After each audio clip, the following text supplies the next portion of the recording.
Welcome back to क्रिप्स्ट्रीट channel. दोस्तों, आज हम डिटेल्स में जानेंगे ब्लॉकचेन टेक्नोलॉजी के बारे में। दोस्तों, स्टार्ट करने से पहले प्लीज़ चैनल को सब्सक्राइब करें।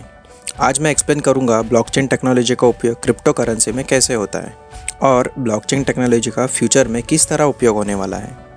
जैसे डॉक्यूमेंट्स फेक है या रियल है कैसे पता चल सकता है, उनकी आइडेंटिटी से, राइट। जैसे Aadhaar card, PAN card, bank passbook, ये रियल है या फेक है कैसे पता चलता है, क्योंकि इन सब का रिकॉर्ड एक यूनिक आइडेंटिटी से होता है। जैसे आधार कार्ड पे 16 डिजिट का एक यूनिक नंबर होता है, पैन कार्ड पे एक यूनिक आईडी होता है, बैंक पासबुक पे बैंक अकाउंट नंबर होता है। इसमें एक कॉमन बात है कि ये सब सेंट्रलाइज रिकॉर्ड होते हैं। जैसे आधार कार्ड, पैन कार्ड का रिकॉर्ड सेंट्रल गवर्नमेंट के पास होता है, पासबुक का रिकॉर्ड बैंकों के पास होता है। तो जबकि इन सब का रिकॉर्ड किसी सेंट्रलाइज ऑर्गेनाइजेशन के पास होता है तो इसका गलत इस्तेमाल भी हो सकता है। जैसे करेंसी नोट गवर्नमेंट इशू करती है और इस पर गवर्नमेंट का कंट्रोल है। एग्जाम्पल में बताऊँ तो 2016 में गवर्नमेंट ने डीमोनेटाइजेशन किया था क्योंकि इसका कंट्रोल गवर्नमेंट के पास था। इसीलिए क्रिप्टो करेंसी मार्केट में इंट्रोड्यूस हुई। ये दुनिया की पहली करेंसी है जिस पे किसी भी सेंट्रल गवर्नमेंट और इंस्टीट्यूशन का कंट्रोल नहीं है। इवन क्रिप्टो करेंसी मार्केट में डिस्ट्रीब्यूट होने के बाद इस पे बनाने वाले का भी कोई कंट्रोल नहीं होता। क्रिप्टो करेंसी के ट्रांजैक्शन सबके द्वारा रिकॉर्ड किए जाते हैं और ट्रांजैक्शन अप्रूव करने वाले भी इनमें से ही कोई होते हैं। ये प्रोसेस को डिसेंट्रलाइज्ड टेक्नोलॉजी कहते हैं और ब्लॉकचेन ऐसे ही टेक्नोलॉजी पर वर्क करता है और इस टेक्नोलॉजी के कारण करप्शन, फ्रॉड और इसके रिकॉर्ड के छेड़छाड़ की भी चांसेस बहुत कम होती है।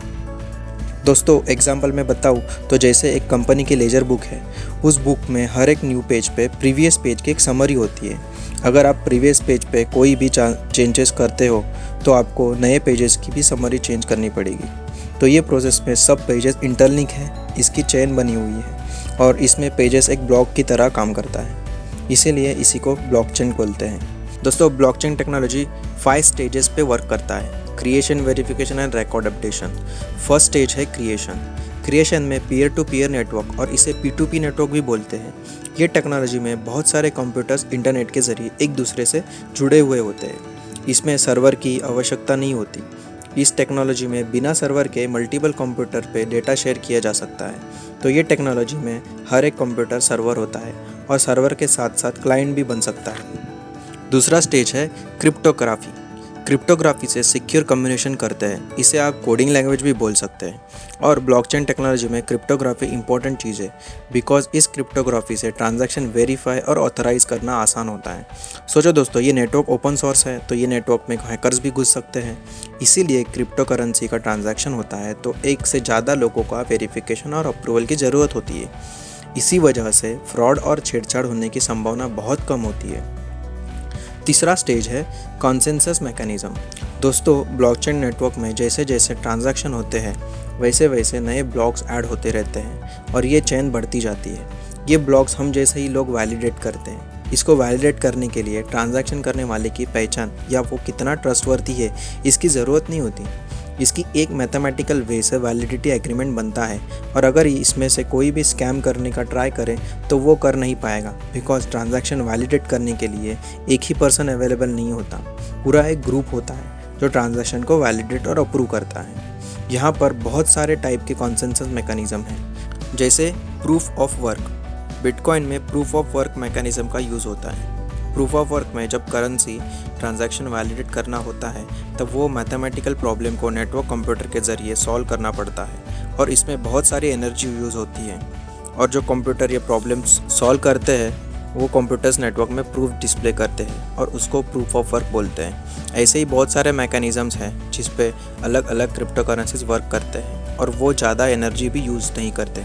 हर एक मैकेनिज़्म के प्रोज और कॉन्स भी होते हैं। अगर मैं कॉन्सेंसस मैकेनिज्म में डिटेल्स बात करूँ तो ये वीडियो बहुत लंबा होगा। आपको कॉन्सेंसस मैकेनिज्म डिटेल्स में जानना है तो मुझे कमेंट में बताएं, मैं इससे ऊपर मैं अलग से डिटेल्स में वीडियो बनाऊंगा। फोर्थ स्टेज है रिवॉर्ड्स। दोस्तों, जो लोग अपने कंप्यूटर सिस्टम से blockchain creation, verification, record updation and maintain करते हैं उनको रिवॉर्ड में टोकन या क्रिप्टो कॉइन दिए जाते हैं। इन लोगों को माइनर भी बोलते हैं और इनको मिलने वाले वही रिवॉर्ड से एक और ब्लॉकचेन में ऐड होता है। ये प्रोसेस में अगर कोई स्कैम या मैनिपुलेट करने का ट्राई करता है तो माइनर के सारे रिवॉर्ड्स और कॉइन्स उसके पास से रिटर्न लिए जाते हैं। इसी कारण कोई भी इसमें स्कैम नहीं कर सकता। फिफ्थ और इम्पोर्टेंट स्टेज है मार्केट एडॉप्शन। दोस्तों मार्केट अडॉप्शन बहुत इंपॉर्टेंट है। अगर कोई पर्टिकुलर क्रिप्टो कॉइन के बारे में किसी को मालूम ही नहीं है तो उसकी डिमांड नहीं रहेगी। अगर डिमांड नहीं रहेगी तो उसकी मार्केट में वैल्यू नहीं बढ़ेगी। अगर कॉइन की मार्केट वैल्यू नहीं बढ़ेगी तो माइनर को रिवॉर्ड में मिलने वाले कॉइन या टोकन की भी कोई वैल्यू नहीं होगी। कॉइन की वैल्यू तभी बढ़ेगी जब उसका मार्केट अडॉप्शन होगा, तभी उसके नंबर्स ऑफ यूजर्स बढ़ेंगे, फिर ब्लॉकचेन स्ट्रांग होती रहेगी और डिसेंट्रलाइज भी होगी। सिर्फ 4 और 5 माइनस से क्रिप्टो कॉइन की वैल्यू नहीं बढ़ती, मार्केट अडॉप्शन भी उतना ही इम्पोर्टेंट है। दोस्तों मैं वीडियो के स्टार्ट में बोला था कि ब्लॉकचेन टेक्नोलॉजी का फ्यूचर में किस तरह उपयोग होगा। क्रिप्टो करेंसी में पब्लिक ब्लॉकचेन टेक्नोलॉजी यूज़ होती है। Public blockchain open for public होती है, बॉर्डरलेस होती है। आप इंटरनेशनली क्रिप्टो कॉइन बाय और सेल कर सकते हैं। इसके ऊपर किसी भी सेंसरशिप नहीं होती, इसमें कोई थर्ड पार्टी इन्वॉल्वमेंट नहीं होती, ये न्यूट्रल होती है। इसमें गुड और बैड, लीगल और इलीगल ऐसा कुछ नहीं होता। इसको सिर्फ वैलिड और इनवैलिड किया जाता है। दोस्तों ब्लॉकचेन टेक्नोलॉजी सिर्फ क्रिप्टो करेंसी में यूज़ नहीं होती। जैसे क्रिप्टो करेंसी में पब्लिक ब्लॉकचेन टेक्नोलॉजी यूज़ होती है, वैसे ही इंटरनल ऑफिस में प्राइवेट ब्लॉकचेन टेक्नोलॉजी यूज़ करते हैं डेटा और फाइल इंटरनली शेयर करने के लिए। प्राइवेट ब्लॉकचेन इंटरनल ऑफिस या ऑथराइज पर्सन तक सीमित होती है। ऐसे बहुत सारे यूजेस है ब्लॉकचेन टेक्नोलॉजी, जैसे पर्सनल आइडेंटिटी सिक्योरिटी के लिए वोटिंग में ये टेक्नोलॉजी यूज़ कर सकते हैं ताकि उसमें कोई वोटिंग नंबर्स में कोई छेड़छाड़ ना करे। सप्लाई चेन टेक्नोलॉजी में यूज़ करते हैं। ऐसे बहुत सारे यूजेस है ब्लॉकचेन टेक्नोलॉजी के। तो दोस्तों और भी क्रिप्टो करेंसी के बारे में जानकारी पाने के लिए चैनल को सब्सक्राइब करें, वीडियो को लाइक करें और शेयर करें, और लेटेस्ट वीडियो के अपडेट के लिए बेल दबाएं।